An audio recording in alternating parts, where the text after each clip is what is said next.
The Last of Us Part 2 is a horrible video game, and I have a lot of points and I have a lot of topics and comments about why the game is so bad. And it's backed up by the gaming community, it's backed up by gaming critics, and there's a clear disconnect between gaming critics and gamers themselves. You can check the scores, you can check the reviews. There's a clear misconception with everything. Now, I just want to say this, I want to put this out there early. This game is about Abby. This is a main game about Abby. This has nothing to do with Ellie whatsoever. And I say this saying it lightly, and you'll have to hear me out in order to see what my view is. This is a game about Abby. This game has nothing to do with Joel. This game has nothing to do with anyone else involved. This game is about Abby. If people think this game is about Ellie, Joel, and them coming back, it's not. It is absolutely not. And there's a huge misconception with that. But let me continue. So essentially, the storyline is probably the worst part of the game. Probably has extremely bad writing. And the storyline is held together like a house of cards, like a house of cards that you'd stack up. An easy, simple gust of wind or shift in position and the thing falls over or falls flat. Now, like the storyline seems to more cater towards the modern day and modern views, specifically with a lot of virtue signaling and sort of mind manipulation and not really writing it in well. Now, this will be a very controversial topic for a lot of people, and it's like I don't necessarily want to. I'm not attacking anyone, but I want to make the points of this video clear. The story feels more about revenge, sex, and LGBTQ as to being a story about surviving a zombie apocalypse, which is what the first game was, with a well story driven narrative, good characters, good voice acting, good everything. Now the game by itself stands on its 2 feet pretty solid. So it stands on its 2 feet pretty solidly as a game. The storyline is where the game falls apart. And listen, no good storyline, no video game, is where I stand with modern games. It's like, don't fit in narratives if they don't match up with the storyline. You have to find a way to foot out the storyline and make sure that it's good writing. Now, I just want to say this. Abby is a horrible human being. Is an absolute terrible human being. And the issue with The Last of Us writing is they don't try to make a protagonist and an antagonist. They just make essentially two antagonists, and they make them both fight each other when they don't really need to be fighting each other. Because in this game, essentially, Abby is supposed to be the antagonist, because Abby is pretty much the catalyst of the whole story, and without her, it pretty much falls apart. Now, they tried to paint both of the protagonist, let's just say that, as the victim, which is where the story falls apart, because Ellie is the more loved character. Ellie is the one from the previous game. Ellie and Joel, Tommy, everyone else, specifically Ellie, Joel, and Tommy, are essentially the protagonists of the past game. So to kill them off, especially in such a way, and to do what they did with this game, was really not smart on their part, because the fan favorites are the people from the past game. Because the thing is, a lot of characters didn't carry on from the old game. A lot of people died and whatnot. And Joel, Ellie, and Tom are the people from the previous game, so they're obviously more loved. People didn't like playing as Abby, and honestly, I wouldn't want to play as the antagonist unless it was a well story driven narrative. But let me continue. Abby is a terrible human being. She essentially kills the man who saved her life, and she gets everyone in her party killed. I think everyone in the party was either looking for Joel, or they were trying to get to the Fireflies, which was a militia or a group from the previous game that essentially Joel killed off. And killed, essentially, yes, Joel killed off, and they disbanded and went into, it's a faction. That's what it is, it's a faction. Now let me continue about Abby. Abby gets everyone killed, and essentially she cheats with a man that has a pregnant wife, which is her ex. And then she gets them killed because Ellie had to interrogate them to find the position of her.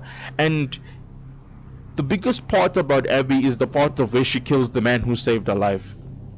And she willingly wanted to kill a person that was a pregnant woman, willingly. And she didn't spare Joel's life even though Joel saved her, which shows really bad character. And she didn't even want to ask a reason why. And the thing is that I did some research, and apparently The Last of Us Part 2 takes place 5 years after the events of The Last of Us 1. And through all those years, Abby never asked herself, why did Joel really do it? And essentially, this game is more about Abby than Ellie. This game is more about Abby than Ellie, because Abby's reason is literally a small snippet of a story from the previous game, and Abby only has one reason for revenge, and she never even asked why. She never even got any reason why in the video game. She just has one part of The Last of Us Part 2 of where her father gets killed, and now she just wants to kill Joel for the sake of that, not knowing that Joel saved Ellie from being killed because the Fireflies essentially lied to him on purpose about doing all of this, about how it would kill Ellie. Now, Joel didn't know this, but they blindsided him in the video game, and then that's why he essentially killed him, because they didn't give him an ultimatum. But yes, essentially the first game was about finding a cure. The second game is about revenge, about Abby's revenge, not about Ellie's. There's nothing to do with Ellie. Now, essentially, Abby's just a terrible human being all around. She's unforgiving. She's relentless. Now, Ellie on the other hand, there isn't really much I can say about Ellie. Ellie is just a victim in this story. Ellie had nothing to do. Ellie was essentially just a byproduct of Joel's actions and of Abby's actions. Because you see, the thing is, the part where the story falls apart is if Joel didn't save Abby, Abby would have died, and then the story would have moved on as continues. This is why this game is more of a prequel and a side quest than the main story. There isn't really any main story, because the main story should be about surviving a zombie apocalypse and writing a well story driven narrative for the zombie apocalypse, not centered like not the zombie apocalypse just being an arcing topic. That doesn't work. Now, Ellie is just a victim in the story. Ellie was living her life, and Ellie was moved on. And the thing is, Abby couldn't move on because Ellie was, I think, it takes place 5 years after The Last of Us Part 1. The Last of Us 1. And Ellie was, I think, 14, and Abby was like 15, essentially around that time. And through Abby's 5 years, which they pretty much skipped over and glossed over and only just made a no, Joel killed my father, revenge, I must kill Joel. Through all of that, Abby never once reflected on why Joel did it. So they made her a pretty one-dimensional character with only one reason for doing everything, and thereafter her killing Joel, her story falls apart. Now, Ellie's just a victim in the story. She was living her life, and she's pretty much forgiven Joel because there was a thing of where she wanted to be sacrificed and she thought her life would have mattered, bloody bloody blah, continue. Now the other part of this game is a storyline with her and Dina, and it's like the other thing is that Ellie has no self-control, specifically with Dina, and Dina is a kind of a bad influence, because there was this scene in the video game of where they get to a place of where someone was growing cannabis, or was growing essentially marijuana, and they decide to not only do they decide to have intercourse there, but they decide to smoke weed and get intoxicated during a zombie apocalypse. That makes next to zero sense.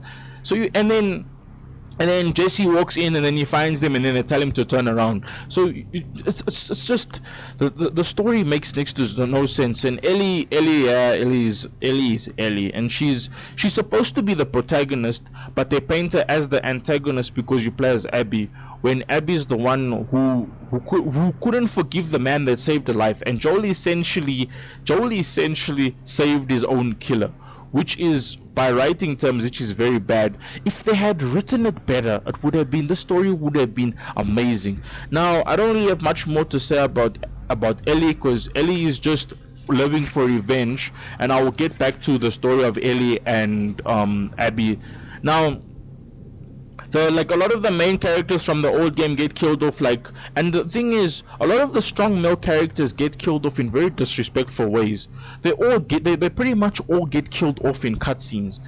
Jesse gets killed off by getting shot in the face while coming out of a door like a match in CS:GO, like when you versing people better than you. Joel gets beaten to death with a golf club, and then essentially Tommy survives, but it doesn't really look like he survives because he gets shot in the leg and then gets shot in the head. But it's just the way they painted the female protagonists in this, or say yes, protagonists in this game was, I felt really the way they painted the male characters in this video game, I felt was very disrespectful to the legacy that they had from the old game. Joel got killed off in a very bad way. Tommy got essentially incapacitated or killed off in a very bad way. Jesse got killed off literally he just got shot in the head. Nothing more, nothing less, or nothing more to that angle. And this game pretty much falls apart, and the storyline gets worse the more you think about it. And these are my concluding thoughts, or my conclusion. The story gets worse the more you think about it. It just makes you feel unsettled and makes you feel emotional. Now, if that's what they were going for, if that's what the developers of this game were going for, they definitely hit the nail on the head. And they definitely created a thought-provoking game that pretty much rocked the internet and social media for in probably the most in history, which is a pretty good thing to do for a video game. And with how the game ended, Ellie, I feel like Ellie shouldn't have spared Abby.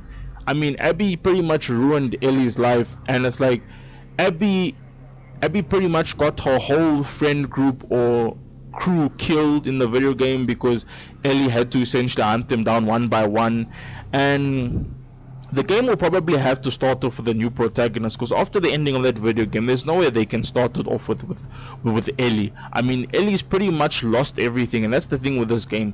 They both lost everything in the pursuit of revenge. The only difference is that Abby ruined everything by revenge. She got a lot of her friends killed, and a lot of important people, like a lot of people that meant something to her, killed by her actions, instead of reflecting on it and thinking maybe I should move on with my life, which was the bad writing part. Ellie essentially lost everything in the sake of revenge. She lost her life with Dina, she lost her fingers. So Ellie is pretty much used up. She's like a cigarette butt right now. And I don't really know what they're gonna do with The Last of Us 3, or if there's even gonna be a 3, but this was a very sad way to end the game. I feel like the first game did a pretty good job at ending off the story. Now, to give credit where credit is due, it's an okay video game. I would give it a solid okay. At best, I would give it maybe a 4, or 4.5, if I'm being really honest. I feel like, because I didn't play the game, I watched all of it on YouTube, because I didn't have a PlayStation 4 and whatnot. I didn't have the money for a PlayStation 4. But honestly, that's like a huge amount of hours I'll never get back. And it's a game that I wouldn't really buy even if I had a PS4, looking back at it now, and I'm glad I didn't. And it's like my friends and people, I felt that they were robbed and out of the video game. But I guess that's pretty much all I can say. This game was just badly written and badly focused, and I don't really know what they wanted for this game, because they took a beloved game that was first loved by everyone. I don't think there's anything bad anyone can say about the first game, but the second game is questionable. There's the lies that a lot of these gaming critics were taking, and just not a good situation. But I guess that's where I can end this video. This is the Chilly Man signing off. Peace out.